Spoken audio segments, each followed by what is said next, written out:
Hello everyone, this is Amar Jaiswal and you are watching my channel Maths by Amar Anand.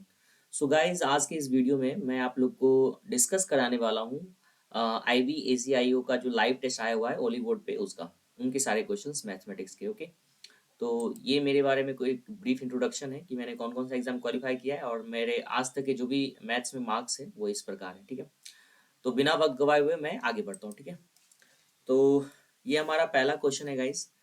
चलो मैं pen ले लेता हूँ। इसमें कह रहा है एक पाई चार्ट दिया हुआ है, दिए गए आरेख में यदि 252 कर्मचारी बस से आते, देखो बस वाला जो है कलर कौन सा है, ये कलर तो 21% है। 21% कर्मचारी जो है यदि 252 कर्मचारी बस से आते हैं, ठीक है, तो 21% कर्मचारी कितने हो जाएंगे, 252 हो जाएंगे। ठीक है, तो 1% का वैल्यू अगर निकाला जाए तो कितना हो जाएगा, 21 सॉरी 21 चार, इसमें क्या है 21 दूना 42, 100% का वैल्यू कितना हो जाएगा 1200। देखो ये नहीं भी निकालते ना तो भी हमें कोई दिक्कत नहीं होता क्योंकि टोटल नंबर ऑफ एम्प्लॉयज कितना दिया हुआ है यहाँ 1200 पहले से दिया हुआ है। तो पूछा गया है तो कितने कर्मचारी ट्रेन से आते हैं, तो ट्रेन का कलर कौन है, येलो, 38%। मतलब 1200 का अगर हम 38% फाइंड करें तो 100 से 100 कट जाएगा, 12 को इसे अगर मल्टीप्लाई करते हैं, 12 के 6 बाकी 9, 12 36, 36 9 45, मतलब 456 कर्मचारी कहाँ से आते हैं, ट्रेन से आते हैं। नेक्स्ट क्वेश्चन पे चलते हैं, क्वेश्चन काफी इजी था। इसमें कह रहा है ए ने 40% अंक प्राप्त किए और 7 अंकों से परीक्षा उत्तीर्ण की। ठीक है, मतलब जितना पासिंग मार्क है ना उससे 7 अंक उसको ज्यादा आया, तो 40% मार्क्स लाया उसने और 7% ज्यादा लाया, तो पासिंग मार्क अगर निकाला जाए तो इसमें 7 घटाना पड़ेगा क्योंकि 7 नंबर उसे ज्यादा था। ठीक है, 40% अंक प्राप्त किए और 7 अंकों से परीक्षा उत्तीर्ण की, मतलब उसे पासिंग मार्क से 7 नंबर ज्यादा थे, पासिंग मार्क निकालने के 7 घटाना पड़ेगा। बी को 20% अंक मिले, बी को कितना परसेंट अंक मिला, 20%, और वो 21 अंक से अनुत्तीर्ण हो गया, मतलब फेल हो गया 21 नंबर से। इट मीन्स कि 20% में अगर 21 नंबर जोड़ दिया जाए तो ये क्या हो जाएगा, पास हो जाएगा, पासिंग मार्क हो जाएगा। दोनों पासिंग मार्क की तो दोनों आपस में क्या होगा, इक्वल होगा। 20 को हम लोग उधर भेजेंगे, 7 को इधर भेजेंगे, 20 को इधर भेजेंगे तो ये आ गया 20%, इधर 21 प्लस 7 कितना हो गया 28। अब 20% का वैल्यू इतना है, ठीक है, तो यहाँ पूछा है क्या, देखो उत्तीर्ण अंक ज्ञात कीजिए, मतलब फाइंड द पासिंग मार्क। अच्छा ये बताओ, तो ये भी हमारा पासिंग मार्क है ना, ये हमारा पासिंग मार्क है। पासिंग मार्क कितना है, 20% प्लस 21, और 20% का वैल्यू कितना निकला है 28। तो पासिंग मार्क जो हो जाएगा वो क्या हो जाएगा, 28 प्लस 21 मतलब 49। तो फर्स्ट ऑप्शन सही होगा हमारा। टोटल अगर पूछता कि टोटल अंक कितने, टोटल जो एग्जाम हुआ वो कितने मार्क्स का हुआ, तो 100% होता है, तो 5 से दोनों तरफ मल्टीप्लाई कर देंगे तो 100% इधर हो गया, और 28 गुना 5 मतलब 140, तो कुल मार्क जो कितना होगा 140 होगा। नेक्स्ट क्वेश्चन पे मूव करते हैं। Volume of cylinder is 6 times the volume of a cone. Volume of cylinder क्या होता है भाई, देखो pi r square h, and volume of cone क्या होता है 1/3 पाई आर स्क्वायर एच मान लेते हैं। तो इसमें बोला है volume of cylinder is 6 times the volume of cone, तो volume of cylinder is 6 times the volume of cone. What is the respective ratio of height of cylinder to the height of cone. तो यहाँ पूछा गया है ये height of cylinder to the height of cone का ratio पूछा गया है। रेडियस देखो सेम दिया हुआ है, मतलब यहाँ पे कैपिटल आर लिखो या स्मॉल आर लिखो, ये दोनों आपस में क्या है, बराबर है। मतलब ये आर स्क्वायर से हम लोग आर स्क्वायर कैंसिल कर सकते हैं, पाई से पाई कैंसिल कर सकते हैं, 3 2 just 6 ये कैंसिल हो सकता है, तो एच बाय एच जो आ गया ये आ गया 2/1, मतलब 2:1 का रेशियो आ रहा है हमारा, तो थर्ड ऑप्शन सही होगा। नेक्स्ट पे चलते हैं। The distance between two towns is covered in 7 hours at a speed of 50 kilometre per hour. एक टाउन यहाँ है, एक टाउन यहाँ है, इन दोनों के बीच का डिस्टेंस जो है ना वो 7 घंटे में कवर कर किया गया है, और स्पीड जो था ट्रेन का वो कितना था 50 किलोमीटर पर आवर।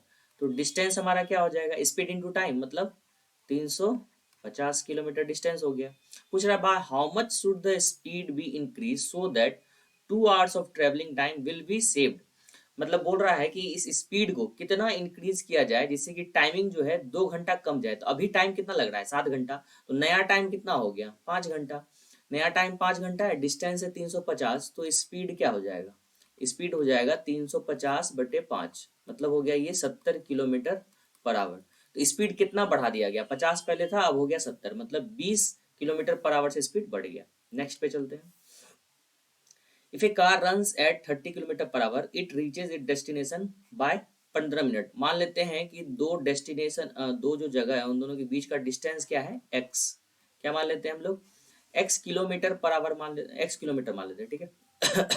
अब देखो, अगर इस डिस्टेंस को 30 किलोमीटर प्रति घंटा से चलेंगे तो इतना टाइम लगेगा।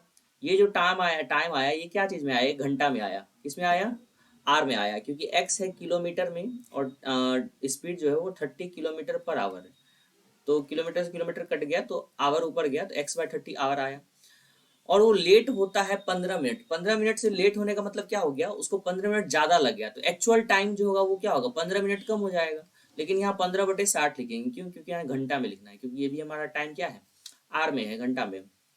तो ये जो टाइम हुआ ना वो एक्चुअल टाइम हुआ, इस टाइम पे उसे पहुंचना चाहिए था, लेकिन 15 मिनट लेट हो गया, ठीक है। Is equal to, but if he runs at 40 kilometre per hour, अब एक्स डिस्टेंस है 40 की स्पीड से जा रहा है, फिर भी वो लेट हो जा रहा है 5 मिनट से। 5 मिनट से लेट हो जा रहा है मतलब 5 मिनट से ज्यादा लग गया इस स्पीड से। तो 5 मिनट अगर हम लोग कम कर दे तो ये भी एक्चुअल टाइम हो गया। इसे अब सॉल्व करते हैं, इसको हम लोग इधर भेज देते हैं, इसको उधर भेज देते हैं। तो ये हो गया, देखो x/30 minus x/40 is equal to, ये हो गया 15/60 प्लस में हो जाएगा, ये -5/60 ऐसे रह जाएगा। देखो नीचे का एलसीएम कितना हो गया, 120, ऊपर हो जाएगा x, 40x माइनस, हाँ ठीक है ठीक है, 3 × 12 4x माइनस 3x हो जाएगा, x/120। यहाँ हो जाएगा 10/60 मतलब 1/6, 6 से कट गया 20 बार में, तो x बराबर क्या आ गया, 20। x बराबर 20 किलोमीटर आ गया। तो पूछा है the correct time for the train to cover its journey is, correct time या तो x का वैल्यू इसमें रख दो या तो x का वैल्यू इसमें रख दो, आंसर आ जाएगा हमारा। किसी एक में रख देते हैं हम लोग, इसमें रख देते हैं सेकंड वाले में। ये देखो 20/40 माइनस 5/60, ये देखो ये कट गया 1/2 और ये कट गया 1/12। इसको भी 12 बनाते हैं तो ऊपर ये 6 से मल्टीप्लाई करना पड़ेगा, तो यहाँ 1 हो, यहाँ 1 दे देंगे, यहाँ 6 दे देंगे। अगर इसे घटाते हैं तो ये आ गया 5/12। ये 5/12 घंटा में, ऑप्शन जो है हमारा मिनट में है, तो 5/12 गुना 60 मिनट करेंगे, 12×5 = 60 मतलब 25 मिनट। तो एक्चुअल टाइमिंग जो है पहुंचने का वो कितना है, 25 मिनट। नेक्स्ट पे मूव करते हैं हम लोग। In a competition the average weight of 40 student is 40 kg। तो सम ऑफ वेट ऑफ, अगर हम लोग इस 40 स्टूडेंट का कुल कुल वजन निकाले तो कितना हो जाएगा, मल्टीप्लाई हो जाएगा average into number of students, 4×4 = 1600 kg। ये टोटल वेट आ गया। ये किसके इक्वल होगा, if 4 students do not participate. अब जो है 4 अगर पार्टिसिपेट नहीं कर रहा है, 40 में से 4 घटाते तो कितना आ जाएगा, 36 स्टूडेंट पार्टिसिपेट कर रहा है in the competition due to some reason the average weight decreases by 1। अभी एवरेज वेट 40 था, एक घट गया तो कितना हो गया एवरेज वेट, 39 प्लस, अब इसमें देखो टोटल वेट तो ये 36 आदमी का ही ना, 4 आदमी का तो वेट बचा हुआ है, तो ये 4 आदमी का एवरेज वेट x मान लेते हैं। तो पूछ रहा है find the average weight of these 4 students. अब इसको सॉल्व कर लेते हैं, 1600 बराबर 36 गुना 39 कैसे करेंगे, इसको 39 को 40 - 1 लिख सकते हैं कि नहीं, लिख सकते हैं। 40 गुना अगर 36 करते हैं, 0 4 24 4 बाकी 2 4 12 2 14, 1440 माइनस 36 प्लस 4x। अब देखो इसको अगर इसमें घटाते हैं हम लोग, 0 10 में से 4 गया 6 और 5 में से 4 गया 1 प्लस 36 मतलब 196 बराबर 4x। तो x बराबर कितना आ गया, 4×4 = 16, 4×9 = 36। तो उन 4 आदमी का जो एवरेज वेट होगा वो 49 kg होगा। नेक्स्ट क्वेश्चन पे मूव करते हैं। Arun can do a piece of work in 48 days and Varun is 25% more efficient than Arun. देखो अरुण अगर किसी काम को 48 दिन में करता है, ठीक है, तो हम लोग टोटल वर्क भी अगर 48 मान ले तो कोई दिक्कत, बताओ, कोई दिक्कत नहीं होना चाहिए मेरे ख्याल से, ठीक है। तो अरुण अगर 48 दिन में काम कर रहा है तो अरुण का इफिशियंसी कितना हो गया, 1। अब वरुण का इफिशियंसी जो है ना, Varun is 25% more efficient than Arun. यहाँ वरुण लिखते हैं, अब वरुण जो है एक का 125%, 125% मतलब 5/4 होता है, तो वरुण का इफिशियंसी कितना आ गया, 5/4 आ गया।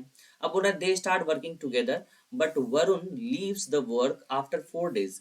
दोनों काम स्टार्ट किया भाई, ठीक है। अच्छा दोनों काम स्टार्ट किया तो दोनों का कंबाइंड इफिशियंसी बताओ, या फिर ऐसे भी निकाल सकते हैं। अच्छा हाँ वैसे ही निकाल लेते हैं, ठीक है। दोनों का कंबाइंड इफिशियंसी 1 + 5/4 लिख सकते हैं ना, तो ये कितना हो गया 9/4।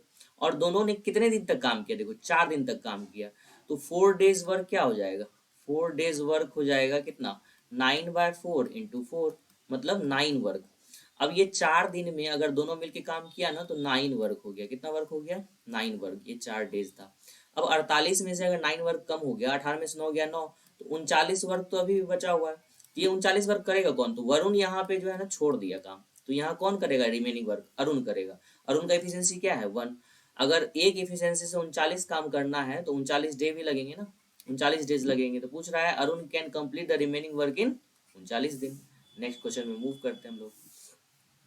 How many whole numbers between 200 and 500 are divisible by 9? 9 से डिविजिबल होने के लिए देखो 200 से बड़ा ऐसा कौन सा नंबर है जो कि 9 से डिविजिबल होगा? तो वो 207। ये कैसे मैंने डायरेक्टली निकाला बिना डिवाइड वाइड दिए हुए? देखो 200 से लेके 210 तक अगर देखा जाए तो एक ना एक नंबर तो 9 से डिवाइड होगा। होगा कि नहीं? बिल्कुल होगा। और 9 का डिविजिबिलिटी हमें पता है कि 9 से वो नंबर डिविजिबल होते हैं जिनमें सम ऑफ डिजिट्स क्या होते हैं? 9 होते हैं। तो यहाँ पे मैंने सोचा 1 रखेंगे 3 आएगा, 2 रखेंगे तो 4 आ जाएगा। डायरेक्टली मेरे मन में 7 आ गया। 7 2 9 होता है। तो पहला नंबर तो हो गया 207। अब देखो 500 से छोटा वो कौन सा नंबर होगा? तो जो भी नंबर लेंगे 490 से लेके 499 तक होगा कोई ना कोई नंबर। अब 9 4 यहाँ कितना हो गया? 13। 13 में ऐसा क्या जोड़े जो 18 हो जाए? 13 5 18। तो लास्ट नंबर क्या हो जाएगा? 495। तो बिना डिवाइड दिए डायरेक्टली भी आप सोच सकते हो कौन सा नंबर स्टार्टिंग होगा, कौन सा नंबर लास्ट होगा। अब ये 9 से डिविजिबिलिटी है तो डी हो गया हमारा 9। या कितने नंबर कैसे निकालेंगे? देखो लास्ट नंबर में से first number, last number minus first number divided by common difference plus 1।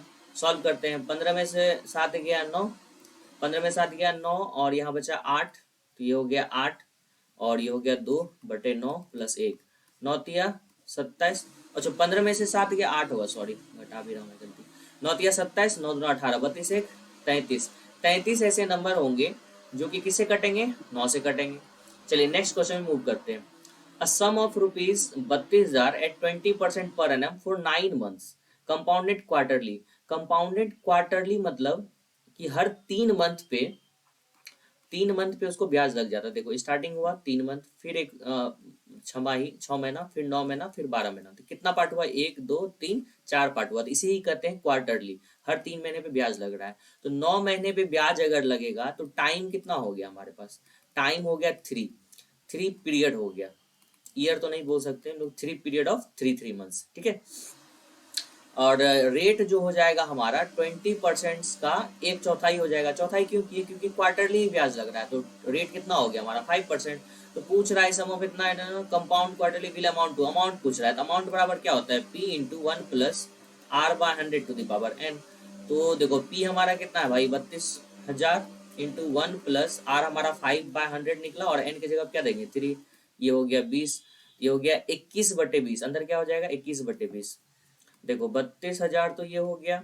अब 21 का क्यूब नहीं याद है तो 441 गुना 21 लिखो। और नीचे हम क्या करेंगे? 8,000 होता है, 400 गुना 20 लिख देते हैं। ठीक है। देखो 3 जीरो से तो ये 3 जीरो तो कट गया। 4 दूना 8 चौके 32, ये हमारा 4 आ गया। राइट। अब अगर यूनिट डिजिट से हम लोग देखे जाए तो यूनिट डिजिट से ही आंसर निकल जाएगा। 1 इंटू 1 1 और 1 इंटू 4 4। तो यूनिट डिजिट हमारा क्या आ गया? 4। तो एक ही ऑप्शन इसका यूनिट डिजिट 4 है, तो फर्स्ट ऑप्शन ही करेक्ट होगा। नेक्स्ट क्वेश्चन पे चलते हैं। A shopkeeper gives 20% discount on an article. एक शॉपकीपर जो है 20% डिस्काउंट देता है एक आर्टिकल पे and makes a profit of 10%। ठीक है। If the cost price of the article is 400 then what is the mark price? ठीक है। मान लो मार्क प्राइस 100 है, 100 मान सकते हैं कि नहीं? और इसमें 20% डिस्काउंट दिया, ये एमपी मानते हैं हम लोग। 20% डिस्काउंट दिया तो सेलिंग प्राइस कितना हो गया? 80। ये हमारा एसपी है। And max A profit of 10%, इस पे भी उसे 10% का प्रॉफिट होता है। तो सीपी का अगर हम लोग 10% जोड़ दे इसमें, मतलब 110% कर दे, तो ये हो जाएगा 80। तो सीपी हमारा कितना आ गया? 800/11। If the cost price of article 400, but हमारा जो दिया है गिवन सीपी कितना है? 400। तो ये हमारा किसके बराबर हो जाएगा? 400 के बराबर। तो देखो एक हो गया, यहाँ 2 हो गया। तो एक यूनिट का वैल्यू कितना हो गया? 11/2। एक यूनिट का वैल्यू अगर 11/2 हुआ तो हम लोग अगर क्या कर रहा है? What is the mark price? Mark price देखो तो यहाँ कितना है? 100। तो 100 यूनिट का वैल्यू कितना हो गया? 11/2 गुना 100, ये हो गया 50। 11 पचे 55, 550 रुपया। तो ये हमारा ऑप्शन होगा। दूसरा और भी तरीका बनाने का है, इसमें हम लोग कर सकते हैं क्या? देखो कॉस्ट प्राइस कितना दिया हुआ हमारा, पहले कॉस्ट प्राइस से ही निकाल लेते हैं। सीपी हमारा है 400 सीपी 400 है एंड प्रॉफिट हुआ है 10%, ठीक है। तो एसपी हमारा कितना हो जाएगा 440, एसपी 440 हो जाएगा। और यहाँ एमपी पे 20% का डिस्काउंट था, तो एमपी का 80% मतलब 20% डिस्काउंट दिया, तो एसपी निकालने के लिए क्या करेंगे 80% उसका। तो एमपी का अगर 4/5 करते हैं हम, तो ये हमारा एसपी आ जाएगा। और एसपी हमारा दिया निकला कितना है 440, तो 4 से इसको काटो तो 110 आ गया। एमपी बराबर 550, ऐसे भी आप लोग बना सकते हैं, ठीक है। नेक्स्ट क्वेश्चन पे मूव करते हैं हम लोग।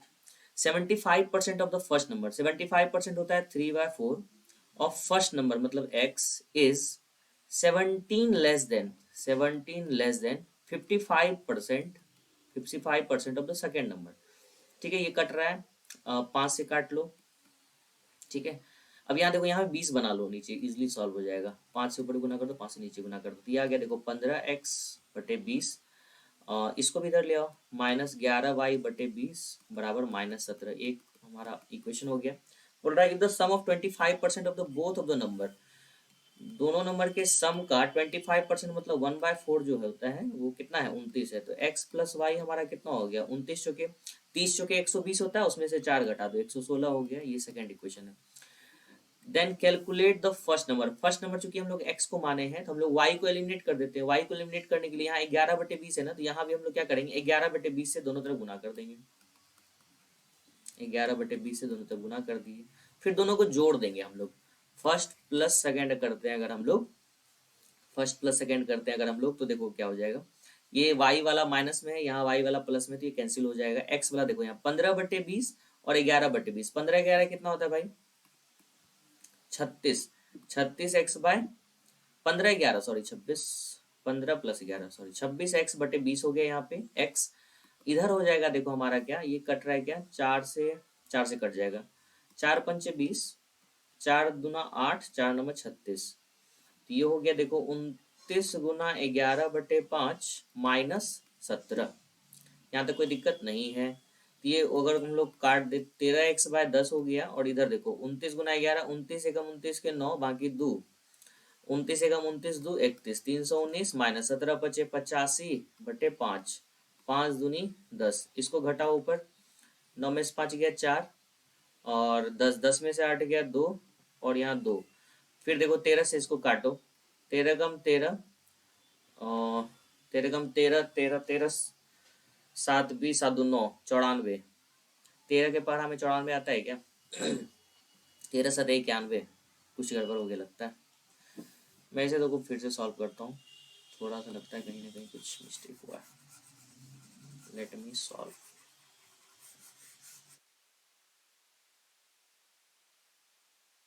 17 लेस देन 55% ऑफ द, पहली संख्या का 75%, दूसरी संख्या के 55% के से 17 कम।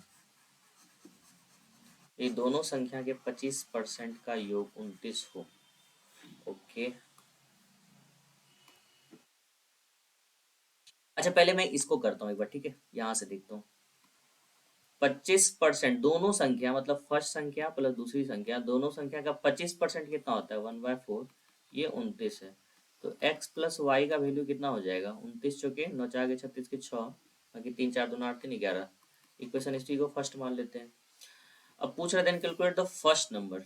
अगर मैं ऑप्शन से भी जा सकते हैं हम लोग अगर चाहे तो, अ, अ, अ, या फिर इसी इक्वेशन से देखते हैं। 75% of the first number, first number का 75% is 17 less than 55% of the second number, 55% of the second number. 5 से 11 × 5 = 55, 5 से 20 × 5 = 100, ठीक है। ऐसे ही रहने देते हैं इसको। अब हम लोग क्या करते हैं, हम लोग को फर्स्ट नंबर निकालना है, तो y का वैल्यू यहाँ से कितना निकल गया 116 - x। तो y की जगह पे हम लोग 116 - x यहाँ पे रख सकते हैं। तो रखते हैं, देखते हैं क्या आता है। 3x/4 is equal to 11/20 into 116 - x -17। तो 3x/4 यहाँ हो गया 116 गुना 11/20 माइनस 11x/20 -17। अब 11x/20 को इधर भेजो, इसको भी मैं 20 बना ही लेता हूँ बड़े से मल्टीप्लाई करके। 15 10 25, 25 1 26, तो 26x/20 बराबर 11 चौके 66 के 6 बाकी 6 11 11 का में 11 11 सौ 77 बाकी 1 11 का 12 बटे 20 20 और इसको अगर गुना करें 17 दूना 34 माइनस 340। ठीक है, यहाँ तक कोई दिक्कत नहीं। 20 से 20 भी कैंसिल हो गया। मैं ऊपर लिख रहा हूँ 26x बराबर 6 इधर गया, 3 इधर आया और 12 में से 3 गया, 9 9 इधर आया। ठीक है, अब काटता हूँ, देखता हूँ कटता है कि नहीं। 13 दूना 26, 13 सते 91, 13 दूना 24 कट हो गया 36। तो पहला नंबर हमारा क्या है? 36। चलो नेक्स्ट क्वेश्चन में मूव करते हैं। वैसे अगर ये क्वेश्चन आ जाए फर्स्ट अटेम्प्ट में, अगर सॉल्व ना हो तो कोशिश करें आगे बढ़ने का। ठीक है, the simple interest on a sum for 3.2 years at 15% rate will become what fraction of the sum. तो पहले सिंपल इंटरेस्ट निकालते हैं। सिंपल इंटरेस्ट बराबर होता है P into r into t by 100 will be what fraction of the sum. मतलब हमसे पूछा गया है SI/P क्या होगा, इसमें P से डिवाइड दे देते हैं हम लोग, राइट। P से P कैंसिल हो गया, एक जीरो और उड़ा दो भाई, 5 से 5 दिया 15 और यहाँ 200 हो गया। उसके बाद 4 से काटो, 4 8 32, 4 से ये 50 बार में कट गया। फिर 2 से काटो, 2 चौके 8, 2 से 25, मतलब हो गया 12/25। नेक्स्ट पे चलते हैं हम लोग। Pradeep sold his Alexa speaker at a profit of 8%. Had he increased the selling price of Alexa by 48, he would have earned 20% profit. ठीक है, at what price he bought the speaker. देखो मान लो पहले वो अलेक्सा 100 रुपये में खरीद के लाया और उसे 108 में बेचता है। ठीक है, बोल रहा है यदि अगर वो 48 रुपया और ज़्यादा, 48 रुपया अगर वो और ज़्यादा चार्ज करता है किसी से, तो उसे 12% का लाभ होगा। मतलब 112 में उसे बेचना पड़ेगा। तो ये डिफरेंस, पहले 108 में बेच रहा था, अब 112 में बेच रहा है। ये डिफरेंस कितने यूनिट का है? 4 यूनिट। और ये 4 यूनिट जो है इसका वैल्यू कितना हो जाएगा? 48 रुपीज़। तो एक यूनिट का वैल्यू कितना हो गया? 12। मतलब ओवरऑल प्राइस कितना होगा? 1200। मतलब प्रदीप ने एलेक्सा 1200 रुपये में खरीदा। नेक्स्ट क्वेश्चन पे चलते हैं। Kushal sold a vase and while selling it, he offers a discount of 30% on the marked price, ठीक है, of the vase, but he suffered a loss of 9%. What will be the profit percent if he sold the vase at the marked price? ठीक है, मान लो mark price इसका 130 है। 130 मैं इसलिए सोच रहा हूँ क्योंकि मन में डायरेक्टली 130 आ गया। ठीक है, वैसे 100 मान के भी मैं इसे सॉल्व करता हूँ। अभी पहले 130 से देख लेते हैं। अगर इस पे 30% का डिस्काउंट दिया जाए तो ये हमारा MP है ना, SP निकालते हैं। अगर इसमें हम लोग 30% का डिस्काउंट दे दिया जाए तो इतना हो जाएगा SP, 13×7 = 91। ये हमारा SP हो गया, राइट। अब बोल रहा है but he suffered A loss of 9%।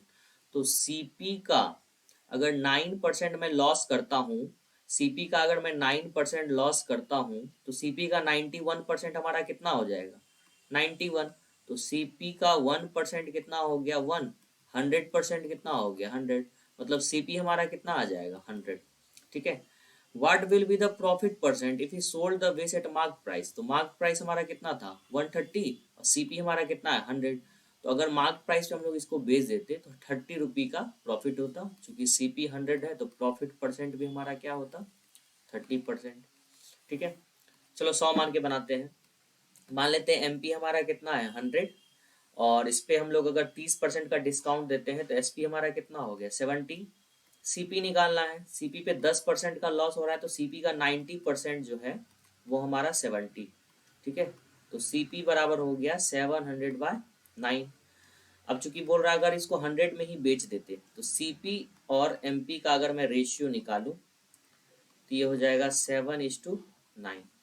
तो प्रॉफिट कितना का हो रहा है? 2/7। एक सेकेंड। MP मैंने 100 माना, उस पर डिस्काउंट दिया 30% का, 30% डिस्काउंट दिया तो SP हमारा 70 हो गया। SP हमारा 70 हो गया। ठीक है, और and suffered A loss of 9%। Sorry 9% का लॉस है तो यार 90 नहीं होगा, 91 होगा। यार क्या क्या कर रहा हूँ। चलो, तो ये CP हो गया हमारा 7000/91, 7000/91। और SP हमारा 100 है, दो जीरो कट गया तो ये 70 और 91 आ गया। अगर मैं यहाँ घटाऊं तो ये हो जाएगा 21/70 गुना 100। ये 0 0 कट गया, 7 या 21 मतलब 30% इधर से भी आ गया हमारा आंसर। ठीक है, नेक्स्ट क्वेश्चन पे मूव करते हैं। What is the ratio of number of student in science stream? Science stream blue वाला है। In school Q S T, in school Q S T, देखो क्यू यहाँ है 48, एस टी एस है हमारा 32 और टी हमारा 20, तो 48 और 32, 40 70, 70 10 80, 80 20 100, 100 हो गया इधर ratio. Number of student in commerce stream in P R S, P 24, R R 36 और एस 40। 36 और 24, 30 20 50 10 60, 60 40 100, 100:100, 1:1, first option. Next question move करते हैं हम लोग। What is the difference between temperature record on Monday and Tuesday together?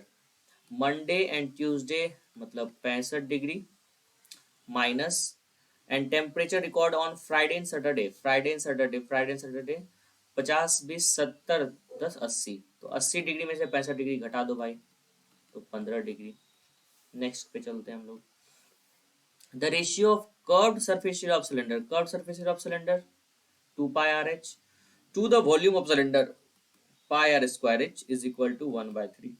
देखो क्या क्या cut रहा है, पाई से पाई कट गया, एच से एच कट गया, आर से एक आर कट गया, तो आर बराबर आ गया 6।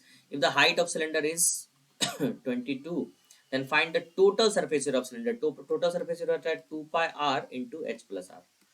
ठीक है, तो 2 इंटू 22/7 इंटू आर 6 है, एच प्लस आर 22 तो 7 चौके 28, 24 दुना 48, 48 गुना 22, 48 गुना 22, 8 दूना 16 बाकी 1, 4 दूना 8 1 9, 96 96 6 9 6 9 6 15 5 बाकी 1 1056। नेक्स्ट पे चलते हैं हम लोग भाई। इसको सॉल्व कैसे करेंगे? बेस सेम है तो पावर, बेस सेम है मल्टीप्लाई में पावर जुड़ जाएगा, 3 to the power 1 + 1 + 3 + 1 + 9 से इन्फिनिटी तक। तो ये जो हमारा जीपी है, क्योंकि कॉमन रेशियो जो आ रहा है वो सेम आ रहा है, और वो कितना आ रहा है 1/3। 1/9 को अगर 1/3 से डिवाइड दोगे 1/3, 1/27 को 1/9 से डिवाइड देंगे तो 1/3 आएगा। तो इसका जो फॉर्मूला होता है इन्फिनाइट टर्म का, sum of infinite term a/1 - r होता है, जब r जो है ना हमारा 0 से 1 के बीच में हो। a/r-1 होता है जब r ग्रेटर देन 1 होता है। ठीक है, ये फॉर्मूला हम लोग ध्यान रखेंगे। तो यहाँ पे r जो है हमारा 1/3 जो कि 0 से 1 के बीच में है, यहाँ फर्स्ट वाला फॉर्मूला लगेगा। तो a का वैल्यू हमारा 1, 1 - 1/3, तो 3 to the power 1/3 1 3 - 1 2/3, मतलब 3 to the power 3/2 आ गया। तो इसको हम लोग ऐसा लिख सकते हैं 1 + 1/2, मतलब 3 इंटू 3 to the power 1/2, 3√3। Next question पे चलते हैं हम लोग भाई। In a problem of division the divisor is twice the quotient and thrice the remainder if the remainder obtain is 60। Remainder हमारा 6 है, डिवीजर इज ट्वाइस, डिवीजर को हम लोग लिखते हैं क्यू से, सॉरी डिवीजर कोई भी नंबर डी ले लेते हैं भाई, छोटी डी लेते हैं डिवीजर। डिवीजर जो है twice the quotient and thrice the remainder, thrice the remainder, remainder अगर 6 है इसका थ्राइस कितना हो जाएगा 18, डिवीजर हो गया 18। कोसेंट जो है ना, divisor is twice the quotient, quotient का दुगुना अगर डिवीजर है तो डिवीजर का आधा क्या होगा कोसेंट। डिवीजर यहाँ 9 है तो कोसेंट हमारा, डिवीजर यहाँ 18 है तो कोसेंट क्या हो जाएगा 9। अब हम लोग ये डिवीजन का फॉर्मूला जानते हैं ना, यहाँ होता है हमारा डिवीजर, ये डिविडेंड, ये हमारा कोसेंट और ये हमारा रिमाइंडर। तो डिविडेंड इसका टू कितना हो जाएगा 18 इंटू 9 + 6, 18 162 + 6 168 डिविडेंड पूछा है। नेक्स्ट क्वेश्चन में मूव करते हैं। नेक्स्ट आखिरी है, A/B 2:3 एंड B/C जो है वो 2:3। तो इसको सॉल्व करने यहाँ 3 देंगे और यहाँ 2 देंगे, 2 2 जा 4, 3 2 जा 6, 3 3 जा 9। What will the value of 3a² + b² - c²? क्योंकि सभी जगह पावर चूंकि सेम है a² b² c² का, तो इसको x x मानना नहीं, डायरेक्टली हम लोग यहाँ वैल्यू पुट कर सकते हैं। 3 इंटू a² का क्या होगा 4 चौके 16, 16 तिया 48 प्लस b² मतलब 36, c² मतलब 81 डिवाइडेड बाय a² मतलब 16, 36 दूना 72 माइनस 81, 8 6 14, फिर 4 बाकी 1, 4 3 7 1 8, 84, 84 में से 81 गया 3 और यहाँ देखो 72 9 -9 हो जाएगा और 16 में से 9 गया 7, 3/7। तो फर्स्ट ऑप्शन सही होगा। आई होप ये वीडियो आपको अच्छा लगा होगा। क्वेश्चंस काफी साधारण थे, कोई ज्यादा हार्ड क्वेश्चन नहीं था, एक क्वेश्चन थोड़ा कैलकुलेटिव था, बट ओवरऑल जो है लेवल काफी इजी था। अगर आप लोगों को वीडियो अच्छा लगा तो प्लीज लाइक करें, शेयर करें and please please please channel को सब्सक्राइब कर दें। Thank you very much, all the best for your examination. Thank you very much guys, thank you.